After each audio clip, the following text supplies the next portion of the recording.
Un gusto encontrarnos otra vez en esta tarde, esta vez para conversar con Gustavo Larrea, candidato presidencial.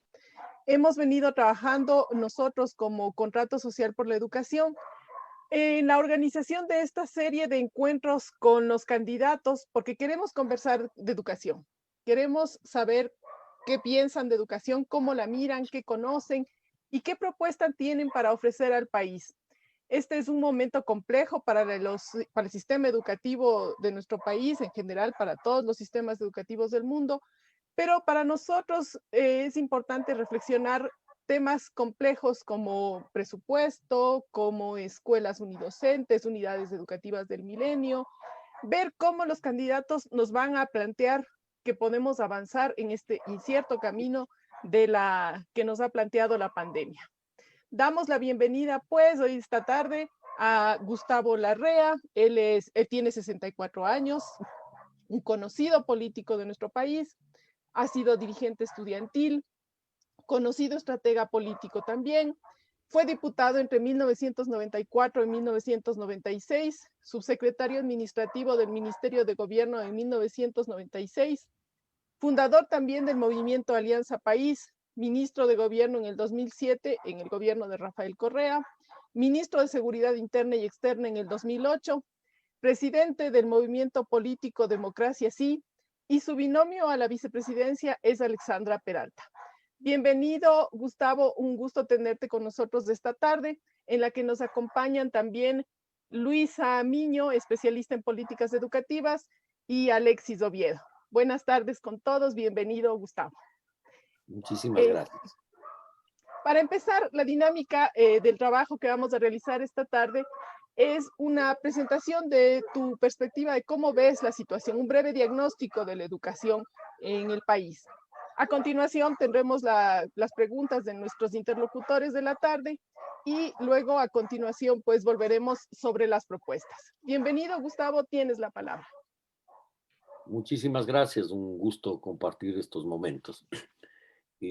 Tú me decías un breve diagnóstico, creo que el diagnóstico es crítico, la situación del sistema educativo en general, no solo por la pandemia, sino previamente a la pandemia ya tenía problemas que se arrastran desde hace rato atrás y que tienen que ver con algunas cosas que tú señalaste. Una de ellas es el haber diría, implementado el sistema de las unidades educativas del milenio, que llamaron la atención en esa época y que generaron la idea de que íbamos a tener una educación de mejor calidad en la zona rural e incluso en la zona urbana. Sin embargo, en la zona rural, el proyecto de las escuelas del milenio tuvo enormes problemas, básicamente por la distancia que existe entre esas escuelas y la población, tanto de la sierra, la población de las comunidades, como en los recintos de la costa que no pueden asistir a las clases en las escuelas del milenio antes de la pandemia y que ya generaron deserción escolar. Esa deserción de más de 100,000 niños y niñas que no han podido continuar sus estudios, que no pudieron estudiar la escuela, así de simple, que hoy tenemos una población infantil analfabeta que ya habíamos superado como país y que hoy tenemos un retroceso como saldo de una política educativa que no logró resolver el problema de la transportación de esos niños hacia las escuelas del milenio, pese a que ese fue un primer diagnóstico de una limitación de las escuelas del milenio que finalmente sigue siendo un problema grave. En el ejercicio del ministerio de Milton Luna, se plantea la reapertura de las escuelas comunitarias, mejorándolas desde luego, y en ese sentido algo se ha avanzado, pero muy poco en relación a la demanda educativa no cubierta actualmente en la zona rural, tanto de la costa como de la sierra. Y ahí tenemos problemas que resolver. Creo que el diagnóstico en este caso, en relación a las comunidades y a los recintos campesinos, es realmente grave y requiere una respuesta de Estado que va a implicar realizar una campaña de alfabetización con los niños y ahora adolescentes que no pudieron ingresar a la escuela, esa es la verdad. Ese es un primer problema. El segundo problema, que es, diría, igual de grave, o que tiene otra gravedad, es el tema de los colegios. el bachillerato general unificado es un retroceso en el sistema educativo, no es un avance. La educación, pese a que la Constitución dice que debe ser holística, que debe estar vinculada a la cultura, a la naturaleza, a la sociedad, al ecosistema y a las actividades económicas que esa realidad social en cada parroquia y cantón genera. La verdad es que el bachillerato unificado es un concepto completamente distinto al que la Constitución plantea. Por eso es que yo planteé una demanda de inconstitucionalidad de este bachillerato técnico unificado, porque no es constitucional, es anticonstitucional, esa ley es inconstitucional. Y generó un problema muy grave en el país, que implicó el cierre de los colegios técnicos, incluso la persecución a los jóvenes. Me recuerdo del central técnico que fueron apresados precisamente por protestar por el cierre de su colegio. Pero no solo en el caso de los colegios técnicos, sino de los colegios de artes y oficios que a veces olvidamos con frecuencia, de que eran la base de la educación de los sectores populares de nuestro país. Y pensamos que la educación es para el sector medio para arriba. Y eso es un tremendo error, porque esos centros educativos formaban jóvenes, chicas y chicos en electricidad, en electrónica, en computación, en enfermería, en secretariado, en contabilidad, en electromecánica, en mecánica, en construcción, en gafistería, en carpintería.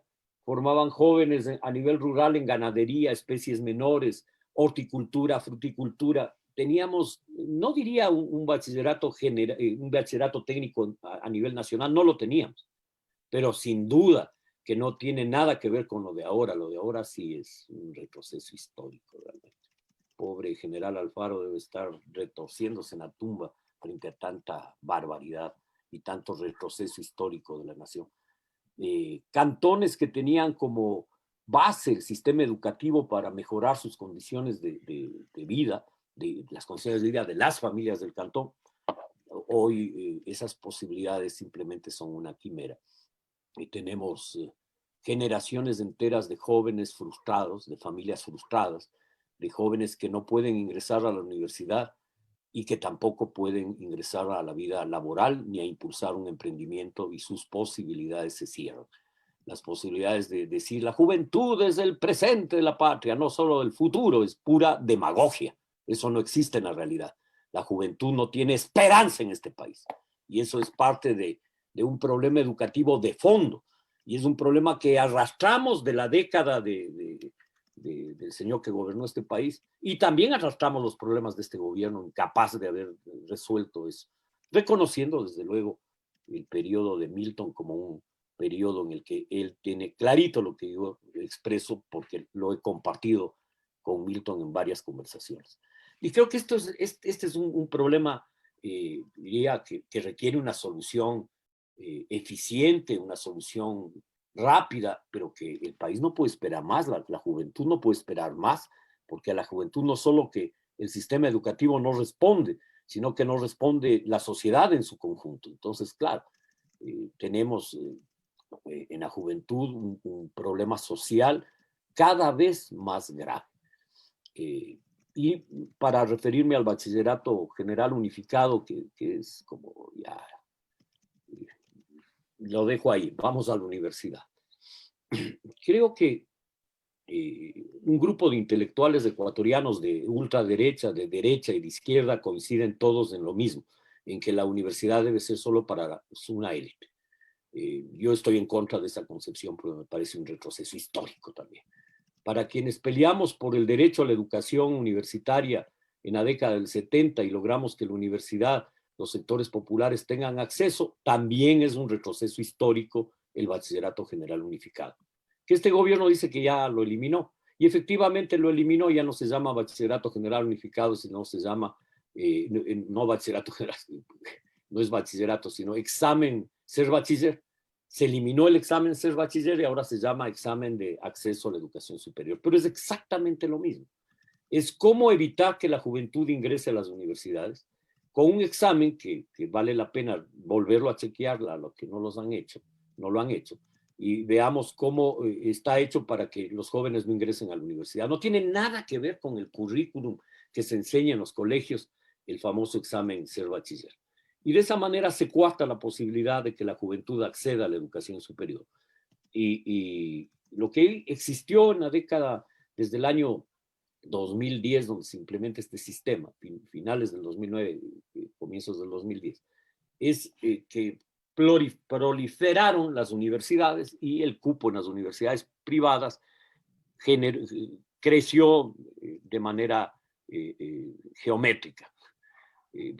Las familias tuvieron que hacer grandes esfuerzos para que sus hijos puedan ingresar al sistema educativo pagando. Y quien no tiene para pagar, simplemente sus posibilidades de educación se limitan mucho. Los jóvenes que pueden pasar el examen ser bachiller, el examen ser bachiller, sí, el examen ser bachiller, finalmente las autoridades además les escogen la segunda, la tercera, la cuarta o la quinta opción y a veces les mandan estudiar o muchas veces les mandan estudiar a otras provincias, generando un problema social en las familias y generando además un problema de no acceso a la educación porque muchas familias no pueden pagar la residencia de su hija o de su hijo en otra provincia del país. Creo que ahí hay una concepción detrás de esto, que era la concepción de que solo los de quinto nivel, como algunos amigos míos, sirven y el resto no sirve para nada. Y eso es absolutamente falso. Esa es una concepción de no entender lo que es nuestro país. Y creo que ahí se ha frustrado también a cientos de miles de jóvenes y sus familias porque sus hijos no han podido acceder a la universidad. Y si la universidad jugó un rol importante en la década del 70, 80, 90 y parte del 2000, fue precisamente democratizar la sociedad. El acceso a la educación superior permitió que nuestra sociedad se democratice socialmente, se democratice culturalmente. Una sociedad piramidal empezó a cambiar, crecieron sectores medios, los sectores populares por primera vez tuvieron acceso a la educación universitaria. Ese acceso empezó a limitarse y hoy tenemos ya una década de limitación de ese cambio importante que implicó la posibilidad del ingreso a la universidad.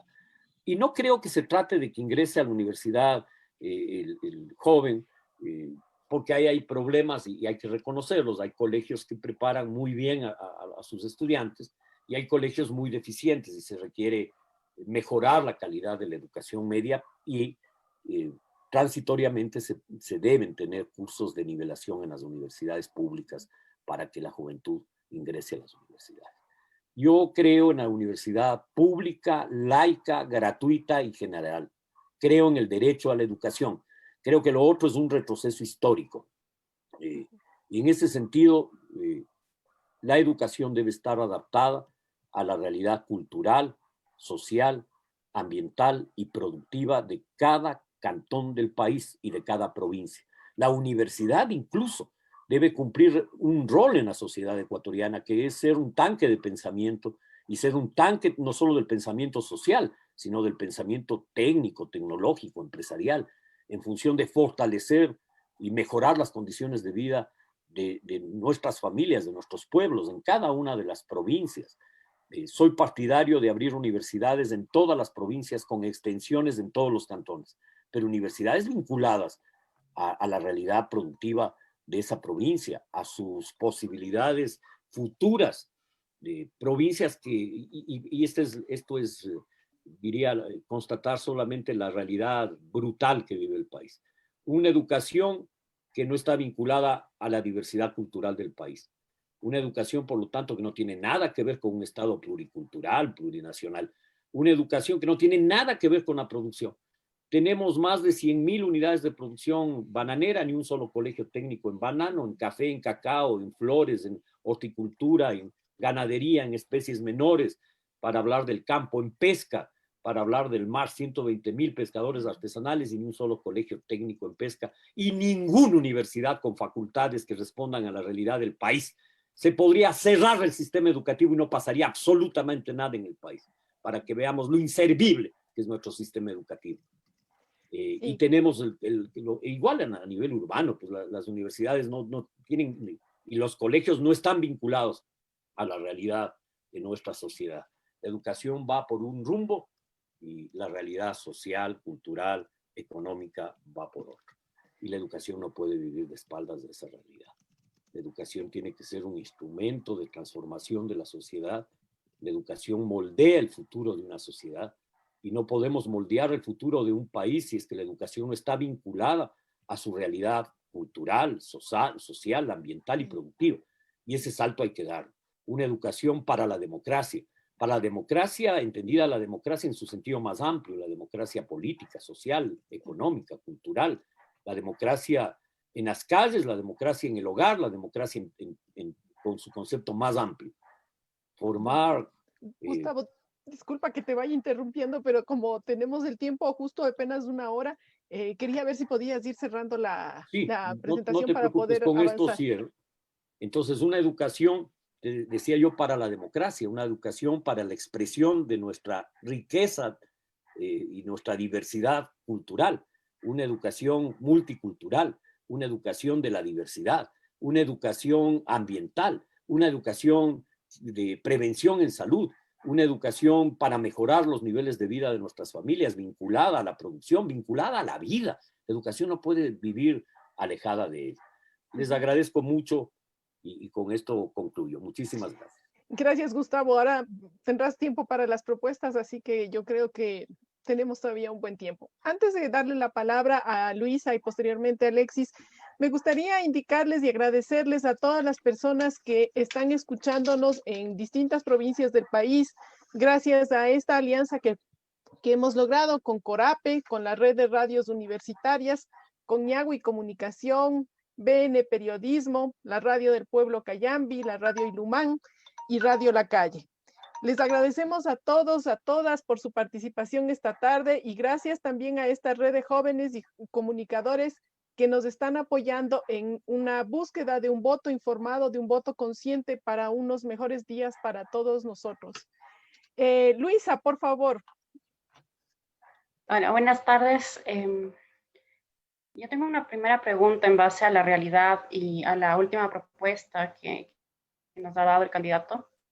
Me parece que la idea de crear universidades en cada provincia y con extensiones en los cantones sería una importante respuesta para el acceso a la educación a las mujeres, porque actualmente hay muchas mujeres que no van a la universidad por el tema de la violencia, justamente por tener que cambiarse a vivir a otras provincias, el tema económico, familiar y de seguridad. Pero principalmente quisiera saber de dónde saldría este presupuesto, porque teniendo en cuenta que en los últimos años se previó de 4 universidades, ¿saben? Estas universidades emblemáticas a las que se les dio muchísimo presupuesto del Estado y de la cooperación internacional, pero que ni siquiera han terminado de ser construidas en infraestructura o de finalizar el proyecto, ¿no es cierto?, de establecer los proyectos educativos. ¿Cómo se haría para crear estas nuevas universidades? ¿Respondo de manera inmediata o espero más preguntas? Esperemos la pregunta de Alexis y de ahí sí podemos continuar con las respuestas. Sí, muy bien. Hola, Gustavo, ¿cómo estás? Un gusto.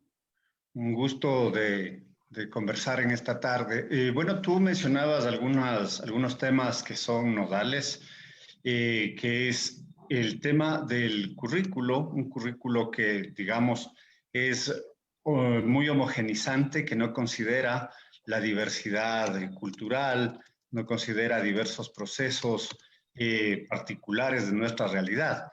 Y en ese sentido, ¿cómo cambiar aquello? Porque recordemos que en este país la última reforma curricular no educativa se dio en el 96 y sobre esas se hicieron revisiones en el 2010, el 2013 y el 2015, pero seguimos pensando desde esa perspectiva y no han habido cambios sustantivos. ¿Tú plantearías quizás un proceso de cambio de la LOEI que desde su perspectiva de interculturalidad, su realidad es lo contrario? ¿Plantearías quizás una reforma educativa? ¿Es tiempo para hacer una reforma educativa? ¿O qué tratamiento darías, por ejemplo, a la educación intercultural bilingüe que ha tenido diversos procesos? Ahora mismo el gobierno actual trató de crear una secretaría y devolverla a los indígenas, pero esto no ha funcionado en la práctica. Sobre estos temas, ¿qué respuestas darías? Me gustaría además añadir una cuestión que me parece importante, un poco la perspectiva de los docentes también. O sea, en este diagnóstico, ¿cómo está el tema de formación docente, por ejemplo, de los que pues ahora todo pasa en línea con una gran exclusión para los sectores rurales? ¿Cómo podríamos pensar? Aunque claro que ahí ya nos vamos hacia el diagnóstico, pero podemos hacer un saltito hacia allá. Sí, a veces diagnóstico y propuesta van tan juntas. Mira, primero sobre lo que planteaba Luisa Daniela. Desde luego que una educación donde, digamos, la educación vaya a la gente y no la gente al sistema educativo, es lo más lógico. Si nosotros tenemos una universidad y tenemos extensiones en todos los cantones, permitimos que la gente continúe su vida y no generamos esta necesidad de ir al centro del saber, porque el centro del saber es un concepto bien anacrónico. La universidad, la escuela y el colegio no es el aula. El aula es un instrumento, como hay muchos más. En la pandemia tenemos, ahora estamos en un conversatorio que probablemente hace 50 años hubiese sido imposible. Entonces tenemos acceso a tecnología, podemos tener educación semipresencial. Es muy importante la educación presencial, pero es muy importante también el acceso. Y es mucho más fácil acceder a la educación si es semipresencial, si usamos tecnología para ese acceso a la educación. Podemos hablar de eso como un tema específico, pero creo que eso es muy importante para fortalecer y bajar costos en el sistema educativo que Luisa planteaba como una limitación. De hecho, el Estado ecuatoriano es un Estado absolutamente ineficiente. Igual hay empresas privadas absolutamente ineficientes, no es un tema que sea público o privado, porque no depende de eso, sino de la política que se impulsa, de qué política educativa se impulsa y qué sentido de la urgencia se tiene. El Estado ecuatoriano devuelve los fondos de cooperación internacional del Banco Mundial y del BID para el sistema educativo. Sí saben eso. Saben que el Estado ecuatoriano no puede crear los 10 institutos tecnológicos porque todavía no sabe qué hacer. Y porque creen los burócratas que el tema es el aula, y el aula es lo menos importante. Si el material didáctico puede ser ahora online, no hay ningún problema. No se trata de grandes infraestructuras de edificios. Yo dirigí un colegio conjuntamente con un grupo, entre ellos Consola Llanes Cosíos y Juan Martínez Llanes, que fue el colegio MACA, que fue el primer colegio de educación intercultural bilingüe, el primer colegio quichua-castellano, que funcionó en todos los Andes y que no tuvo aulas. El colegio funcionaba en las casas comunales. El colegio era de autoeducación. No tenía ni siquiera maestros, lo que tenía era autoeducación con textos, con apoyo radiofónico y fundamentalmente con una guía permanente a los estudiantes. Y el colegio fue un paso importante para lo que Alexis planteaba de la educación bilingüe intercultural. Fue antes de la creación de la Dirección Nacional de Educación Bilingüe Intercultural. Y dimos ese paso histórico como país, crear la Dirección Nacional de Educación Bilingüe Intercultural y entender que no podíamos alfabetizar a la población quichua en español porque no hablaba español, así de simple. Yo trabajé en la campaña de alfabetización en el gobierno de Jaime Roldós y no podíamos alfabetizar, tuvimos que avanzar en el quichua unificado, hacerlo idioma escrito, que fue una decisión desde luego de las organizaciones indígenas, decisión histórica, clave, para poder consolidar un sistema educativo en las zonas quichuas. Y creo que ese concepto de interculturalidad y de educación intercultural es fundamental no solo para los quichuas, sino para una sociedad intercultural, una sociedad diversa como la nuestra. Y en ese sentido, parte de superar la discriminación pasa por entendernos los unos a los otros. No subordinarnos a los otros, ojo, no se trata del quítate tú para ponerme yo, se trata de construir una sociedad de unidad desde nuestra diversidad. Y en relación, para terminar la pregunta de Luisa, diría yo, estos son procesos, no sucesos. Tenemos que consolidar esas universidades viéndola como un proceso, porque no vamos a tener el financiamiento y demagógicamente uno puede decir, el primer año de gobierno abriré las universidades. No, el primer año de gobierno usemos los fondos que estamos devolviendo y que estamos pagando intereses sobre fondos no recibidos. No son intereses realmente, son castigos que pagamos por no cumplir con nuestros propios proyectos. Esas universidades que están ya con financiamiento hay que abrirlas y hay que hacerlo con sentido de urgencia y hay que desburocratizar, hay que poner gente con capacidad ejecutiva que sea capaz de levantar las universidades con rapidez. Y después iremos construyendo en aquellas provincias, por ejemplo, la Universidad de Santo Domingo Los Áchilas, que es una oferta demagógica del expresidente, del actual presidente, de los asambleístas, y ahí está archivada. Esta universidad es urgente abrirla, hay recursos para hacerlo y hay que hacerlo el próximo año con urgencia. Hay otras universidades que probablemente tarden más tiempo por financiamiento, pero vamos hacia eso. Yo creo que en 4 años de gobierno podemos tener universidades en todas las provincias del país. Vamos hacia una reforma educativa, Alexis, del país. Tiene que ir a una reforma económica de fondo, a una reforma educativa, a una reforma del sistema de salud pública. Tiene que ir a una reforma del Estado. El país no puede caerse a pedazos, y a una reforma ética, desde luego. El país se nos está cayendo a pedazos, y se nos está cayendo a pedazos antes de la pandemia. La pandemia lo que hace es acelerar la caída, y para esto se requiere un cambio de fondo, un cambio de la política educativa de fondo. Si la educación no responde a la realidad, entonces lo que hay que hacer es botar esta porquería y crear un sistema educativo nuevo, y para eso hay que hacer unas reformas. Se cae por su propio peso. Es cuestión de visitar a los colegios, hablar con los padres de familia. Yo acabo de darme la segunda gira desde el mes de agosto al país, la terminé justamente el día de ayer en la provincia de Los Ríos, conversando con la gente. ¿Qué es lo que pasa en la educación? Que la educación no sirve para la juventud, no le sirve para nada. Ese título no sirve para absolutamente nada. Me refiero al título de bachiller. No le sirve para la vida. Me decían en un recinto en Cascol, me decían, mire, aquí se gradúan los chicos y en vez de que exista un colegio que les enseñe lo que aquí producimos, la única forma de conseguir trabajo es migrar, no hay otra alternativa. Es decir, generamos migración, el sistema educativo genera migración, en vez de fortalecer las capacidades productivas de cada parroquia, de cada cantón. Creo que la reforma hay que hacerla, Alexis, y hay que empujarla con ganas. Y creo que el próximo año va a ser un año de lucha, de pelea por impulsar esa reforma educativa.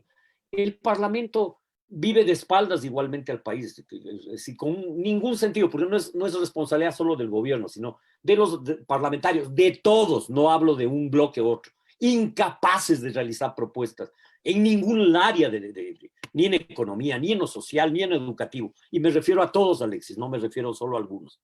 La reforma educativa es una necesidad vital del país y hay que impulsarla. Esas reformitas que se hicieron fueron retrocesos históricos, no fueron avances. Perdón. Bueno, vamos entrando entonces ya en el tema de las propuestas. Gustavo, te hemos obligado a adentrarte en las propuestas un poco con las preguntas, pero nos gustaría escucharte ahora de una forma más sistemática, más desde tu perspectiva. Yo no sé si puedo hacer eso. Esperamos pero que te voy sí. a contar lo que pienso, eso sí. Claro, con mucho gusto, eso esperamos. Mira, a nivel del sistema educativo en general, creo que es imprescindible una reforma que recupere la formación en valores, creo que eso es básico. Segundo, que forme niños en construir la armonía con la naturaleza y no la destrucción de la naturaleza. Que forme ciudadanos democráticos, entendida como la democracia en la vida cotidiana, en la vida laboral, en la vida social, en la vida política y no solo en una esfera de la vida. Es decir, con equidad de género. Que entendamos que la sociedad no puede seguir discriminando a nadie por ninguna razón. Creo que esos son cambios de fondo que hay que impulsar desde la escuela. Lo segundo es reabrir las escuelas comunitarias y las escuelas de recintos.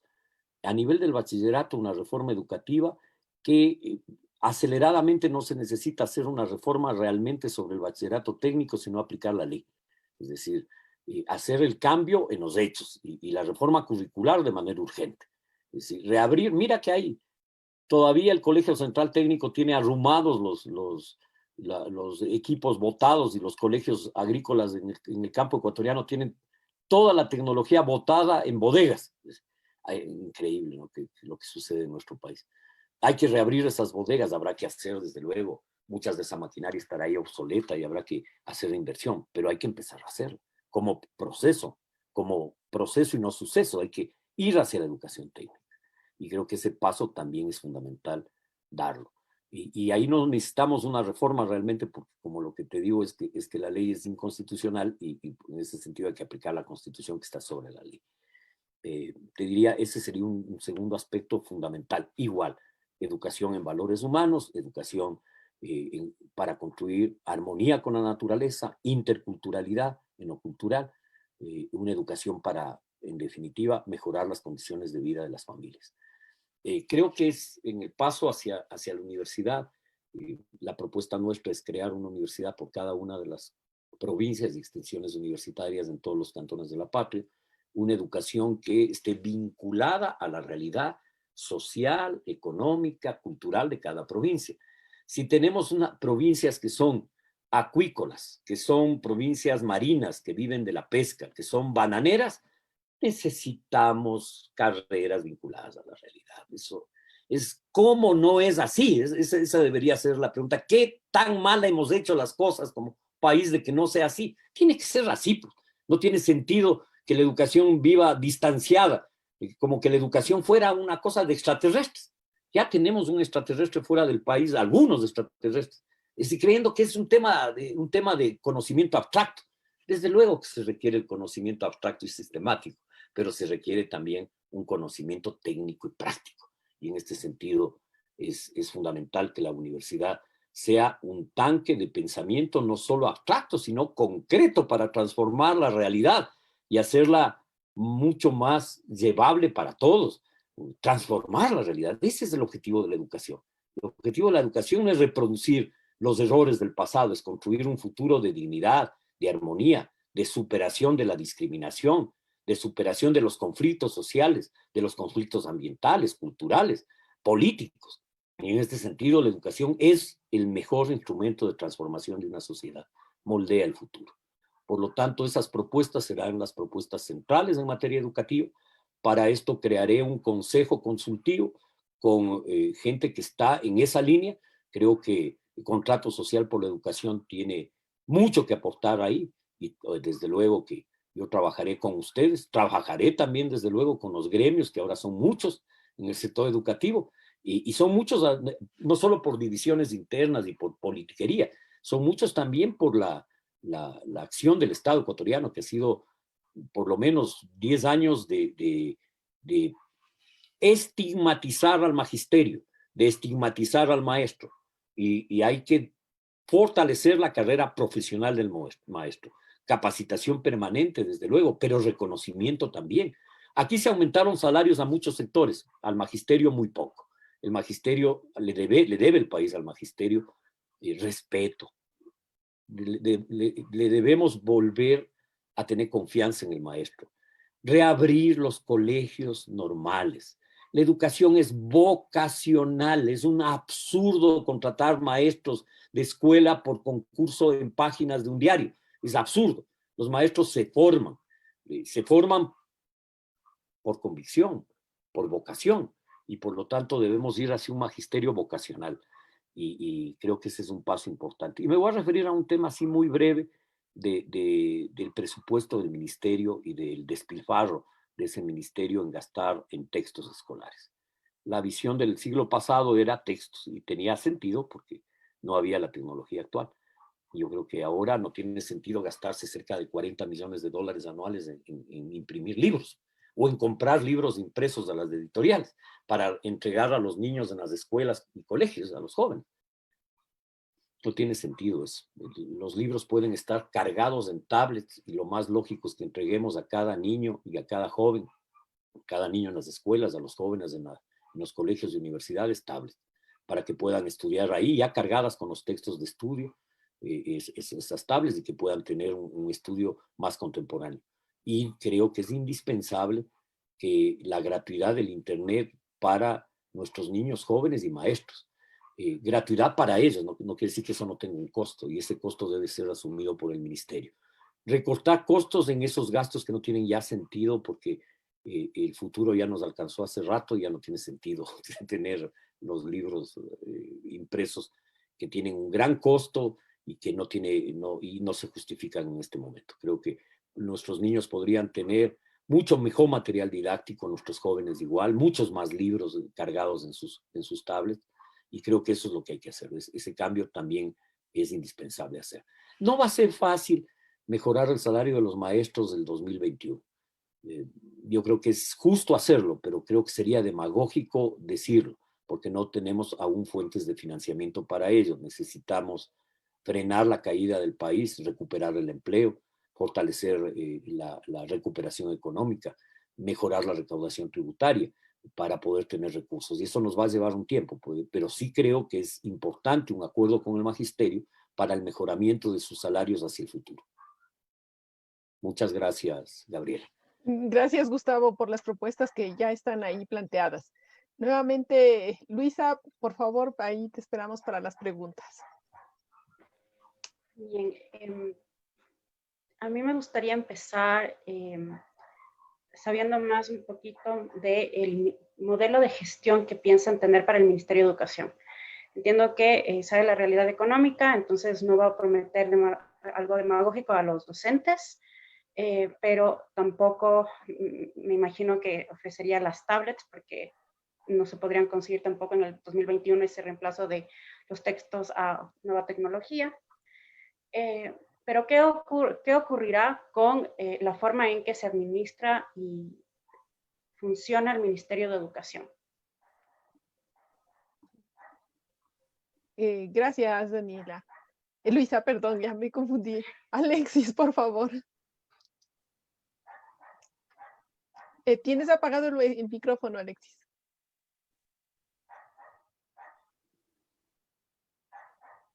No, sigue apagado. Sigue apagado tu micrófono, Alexis. ¿Ya? Ahora sí, ahora sí.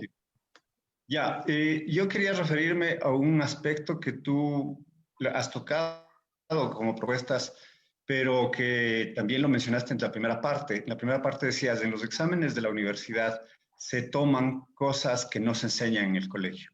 Y eso es real, como tan real es que en la universidad los docentes universitarios de posgrado decimos, es que no saben investigar porque no les enseñan en el pregrado, en el pregrado no les enseñan en el colegio y en el colegio no les enseñan en la escuela, no hay destrezas básicas comprendidas, básicas del lenguaje, de comprensión lectora. Es triste, pero en muchos casos es así. Entonces, hay una especie de divorcio entre el sistema de educación básico, primario, secundario y la universidad. Dos sistemas, dos ministerios, no secretarías. ¿Qué planteas tú para conectar aquello? ¿Qué planteas tú para lograr esta integración que incluso pueda partir hacia procesos de la sociedad, de la empleabilidad, pero también hacia procesos de lo que manifiestas, de la axiología, de los estudiantes críticos, creativos, etcétera? ¿Cómo planteas hacerlo aquello? Si es que estuvieras de acuerdo, claro. Críticos, rebeldes, capaces de cambiar el mundo. Si no somos capaces de formar niños soñadores y jóvenes que crean que sus sueños son absolutamente realizables, no habrá futuro en la humanidad. Por lo tanto, enseñar a soñar, enseñar a crear. Yo creo que esa es la tarea educativa más importante en todos los niveles. Y claro, a veces nos tecnocratizamos y creemos que lo técnico es lo fundamental y olvidamos lo humano. Y lo humano es capaz de romper todas las barreras, es capaz de hacer la tecnología y hacer la ciencia. Y creo que en ese sentido tienes tú toda la razón, existe un divorcio. Entonces la escuela es una cosa, el colegio otra y la universidad otra. Entre la escuela y el colegio hay algo de empate en el currículum. No total, pero algo hay. Pero ya entre el colegio y la universidad no hay ningún empate. Y es en parte por lo que tú dices, el cambio de tener dos ministerios. Pero no solo es ahí, viene desde antes. Por la autonomía universitaria le dio a la universidad la capacidad de hacer sus propios currículums y eso estaba bien. Y en ese tiempo, cuando pasa ese proceso, la universidad desde luego partía del currículum del colegio y ahí empezaba la carrera universitaria. Había un poco más de sindéresis, de lógica en esa acción. Ahora no. Y hay que volver a esa lógica, hay que volver a unificar todos los programas secuencialmente, desde luego. Y en ese sentido tu sugerencia, pregunta, es también una salida. Y estoy de acuerdo con la pregunta que tiene su salida, tiene su respuesta, y es la que tú dices, debe haber interconexión entre los tres sistemas educativos, el escolar, el colegial y el universitario. Que ahora pienso que eso diría, debió ser siempre lógico que sea así, pero tampoco es así. Entonces hay que cambiar este desastre que hay ahí. Y desde luego que el Ministerio de Educación tiene que mejorar en general, no solo el Ministerio de Educación, sino también la CENACYT. Yo no soy tan partidario de tener la CENACYT, sinceramente no le veo sentido. Creo que hay que recuperar la autonomía universitaria, que las universidades deben tener autonomía, no creo que necesiten un capataz, pero las universidades pueden autodirigirse como lo han hecho históricamente en la mayor parte del planeta Tierra, salvo en los gobiernos de facto y en algún gobierno democrático, entre comillas. Y en este sentido creo en la autonomía y creo que la universidad debe estar vinculada con las posibilidades de transformación de la sociedad y deben ser un instrumento de transformación social, tecnológico, científico.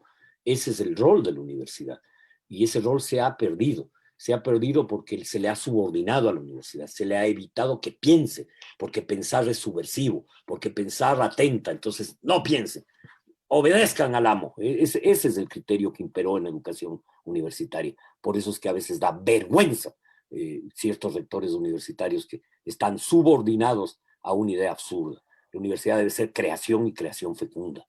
Ese es su rol en la sociedad. Si no, no tiene sentido. Si no, no tiene sentido formar gente para que repita la repetición de la repetida. Se tiene que formar gente para que transforme la sociedad. Eso le hay que hacer. Para que transforme y seamos un país altamente productivo. Requiere cambios tecnológicos y científicos y requiere una universidad vinculada a la realidad económica, social, cultural. Eso es lo que requerimos. Eso es lo que yo siento en mi alma y es lo que añoro de la universidad del pasado. Una universidad que no se subordinaba a los bozales del poder. Creo en una universidad libre, en una universidad democrática, en una universidad que sueñe en que los derechos humanos se hagan realidad y no sean simplemente un escrito y una quimera. Me regreso a Luisa, que me fui con el tema del modelo de gestión un ratico y quiero volver sobre eso. Claro, el Ministerio de Educación lo que tiene no es un modelo de gestión, es una estupidez lo que tiene. Es una burocracia enquistada ahí que no sirve para un carajo. Disculpen la palabra, señores docentes, ustedes, los que me escuchan por las redes, saben muy bien que es cierto lo que les estoy diciendo. Es decir, es una burocracia que antes teníamos las direcciones provinciales que por lo menos uno gestionaba en la provincia. Se inventaron las 9 secretarías, 9 subsecretarías intermedias, burocratizaron mucho más el sistema educativo de lo que ya era y lo que tenemos ahora es una burocracia así. No es que no hay recursos, Luisa, no te equivoques, claro que hay recursos. Imagínate que en textos escolares se gastan $40 millones en impresiones anuales para que veas que sí hay recursos. Claro que los hay mal administrados, mal dirigidos, porque no existe una política clara de a dónde ir. Es más, textos escolares, muchas de esas contratadas con grandes empresas editoriales, para ser más claro todavía. Eso hay que cambiar. Y ahí hay recursos para avanzar más rápido de lo que pensamos. Si el próximo año no imprimimos textos y compramos tablets, entonces podremos comprar tablets y el año 2022 tener todos los estudiantes tablets. Lo podemos hacer. Hay cada año un presupuesto de $40 millones solo en eso. Hay que reformar el presupuesto del ministerio. El presupuesto del ministerio tiene una carga en gastos superfluos, en gastos que no tienen sentido en este momento. Y en cambio, en los gastos que son fundamentales no hay presupuesto. Por lo tanto, hay que hacer una reingeniería del ministerio, un cambio del modelo. Hay que ir hacia un modelo de gestión que resuelva los problemas con eficiencia y no la burocracia que hoy tenemos. Mira lo que pasa ahora. Pobres maestros, yo digo, pobre gente. No sé si vos eres maestro, Alexis, de alguna burocracia de este país que te obligan a llenar formularios. Los pobres profesores de escuela y las profesoras llenan por lo menos 10 horas a la semana llenando formularios. Los del colegio pasa exactamente igual y en las universidades públicas pasa lo mismo, no sé si en las privadas. Es decir, una burocracia, documentos que nadie la va a leer, nunca nada. Es decir, es el control, informen todo, que no sirve para nada. Los formularios de informe tienen que ser sencillos, directos, claros, que les deben al maestro resolver el formulario en 10 minutos y no en 10 horas. Es decir, hay que tener el maestro está para, y la maestra para enseñar, para aprender también de sus alumnos, para recrear, para crear, y en este sentido hay que cambiar totalmente el modelo actual, porque es un modelo burocrático, un modelo inservible, un modelo que hay que botarle al tacho de la basura. Eso es lo que yo haría. Y eso es lo que voy a hacer, desde luego que sí. Claro, por eso es que algunos no me quieren, para que sepan por qué no me quieren. Ya. Gustavo, una pregunta última antes de pasar a la parte final. A mí me gustaría saber si ustedes como equipo están pensando acerca del tema de las violencias, las diversas violencias que se viven en el sistema educativo, ¿no? Tenemos muchos casos de violencia de género, también de racismo, muchos temas de bullying. Eh, ¿Lo están pensando cómo trabajar estos temas en el futuro? Mira, yo creo que nuestra sociedad está enferma de violencia, una enfermedad que viene desde hace siglos, desde luego, pero que se agudizó en los últimos años. Yo digo una sociedad enferma cuando veo gente que no es capaz de razonar, de dialogar, y que cree que con el grito, el insulto puede imponer. Y esa violencia que se produce en la vida cotidiana, que se produce en los hogares, que se produce en el sistema educativo, el abuso de los maestros, los casos de violación que se produjeron y todavía se producen en el país a estudiantes, alumnas, los problemas del bullying.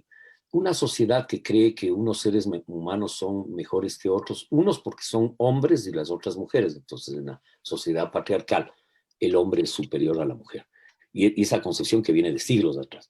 La concepción racista de que hay una sociedad dominante, y la hay desde luego, y una cultura dominante que se impone sobre las otras y que no las reconoce, y que su reconocimiento es en la medida en que sea subordinada, oprimida y explotada. Y por tanto, el bullying por el color de la piel. Si es demasiado chiquito, porque es chiquito; si es demasiado alto, por ser alto; si es flaco, si es gordo. Es decir, la violencia social expresada en el bullying, expresada en un humor que oprime, un humor que hiere y no un humor que libera. Yo creo en el humor liberador, en el humor contra el bullying, en el humor contra la violencia de la mujer, en el humor contra el racismo. Nuestra sociedad no puede seguir anclada en esta violencia que implica la discriminación. Esta es una sociedad discriminatoria. Claro que uno dice, yo he conversado con mis amigos y compañeros y decimos, bueno, cuando éramos muchachos y íbamos al colegio Maca, a nuestros alumnos no les dejaban sentar en un salón en Cañar, en Azogues, no podían ser, peor en Cuenca, peor en Quito. Me acuerdo cuando destruimos el restaurante La Fuente de Quito en una bronca porque no le dejaban sentarse en el restaurante a unos compañeros de universidad indígena. O sea, esta sociedad ha avanzado, sí, ha mejorado, pero todavía hay mucho por mejorar y hacer. Y en la educación, y en la escuela, y en el colegio está la base de esa transformación. Está la base de esa transformación en la medida en que construyamos una cultura de tolerancia, en la medida en que construyamos una cultura democrática, de equidad, y no de imposición de unos sobre otros. Y creo que ese es el reto en la parte formativa del niño, del adolescente, del joven y del universitario también. Y no es suficiente que conste en la Constitución que somos un Estado plurinacional y que tenemos equidad de género, porque es una declaración de principios y está bien que exista, sino cómo lo hacemos realidad en el sistema educativo, cómo lo hacemos realidad en los medios de comunicación, cómo generamos valores, formación en valores que nos lleven a construir la armonía entre los seres humanos y de los seres humanos con la naturaleza. Creo que ese es el reto, pero es un reto que hay que trabajarlo, que hay que pensarlo, que hay que recoger la experiencia de distintos sectores para trabajar juntos. Aquí no se trata de una varita mágica. Yo no creo que ningún presidente viene con una varita mágica a solucionar problemas. Y algunos creen que sí, pero la realidad es que eso es una farsa. Venimos gente con algún sentido histórico y con algún sentido de qué lado de la historia estamos y que podemos contribuir en esa línea. Y en el caso nuestro como democracia, sí, mío como persona. Lo hemos hecho en la vida y lo seguiremos haciendo hasta el último día de nuestras vidas. Este es un compromiso de vida. Yo estoy aquí por convicciones, no por vanidad. Yo no soy candidato a ocupar un puesto público. Nunca lo he sido. Los puestos públicos que me ha tocado ocuparlos no ha sido ni por vanidad. Y cuando he tenido discrepancias me he ido con la frente en alto. Nunca me he subordinado al poder en ningún acto de mi vida.